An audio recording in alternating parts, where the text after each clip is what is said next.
talking a minute about worry and our brains. We don't often think about this, but the human brain is fascinating. And I'm going to be talking about 3 parts of our brain that are players in this worry game that we need to know about. So what we're going to do is we're going to take our hand and we're going to hold it up. Then we are going to put our thumb across our palm like this, and then we are going to fold our fingers over it. This is going to be our brain model as we talk about worry. So this top part is the prefrontal cortex, and it is in charge of what we would call higher order thinking. So watching this video right now, your prefrontal cortex is at work. And this part continues to develop until we're about 25 years old. So we keep in mind that our children's brains have a long ways to go when it comes to development. In my classroom lessons, I call this the wise owl because it's the part that makes those wise decisions. It's the part that thinks through our choices. And so next is our palm. And this is the hippocampus, but when I use a graphic, I actually use an elephant because this is the memory saver part of our brain. And all kids know that elephants have great memories. And last, the last player in this game is the amygdala. And I call him the guard dog in lessons. It looks out for us. It keeps us safe. It's the part that if a car is coming down in our path, it's the part that tells us get out of there. It doesn't say, oh, think about this. Should you take the left-hand turn to get out of there? Should you take the right-hand turn to get out of there? It's the part that says get out of there. It doesn't matter how you do it.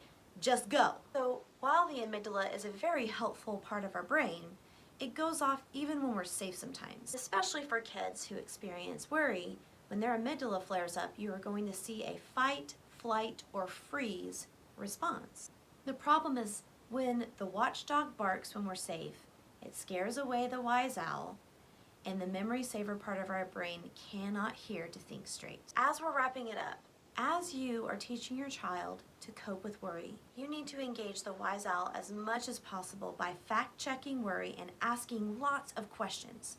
Questions that make them think, like, what would you tell a friend if they were in this situation? And then you need to engage the memory saver part of their brain by making sure that you note their successes and they can remember when they've done hard things before and overcame tough times. So an example would be something like, hey, do you remember when you were really upset and we started tossing the ball around and you calmed yourself down?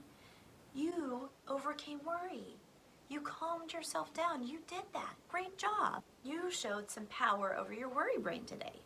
And finally, just so you know, we cannot teach when the amygdala is on high alert. Learning does not happen that way. But there can be a sweet spot where the amygdala is triggered just a little bit, but not too much for learning to happen. It's sort of like if you're worried about a test, that worry will drive you to study. So you want something that is not too challenging, but challenging just enough to where they do feel like they've done something and they've done it successfully. If they do something that's too easy, they're not going to feel accomplished when they complete whatever task that might be. But it also can't be too hard where they start to believe that they are never going to be able to overcome this. It's too hard and they just don't have the skills to get it right. It's great to teach your kids about their brains and how they work. And when you do, finish it with this question. What part of your brain do you want making decisions for you?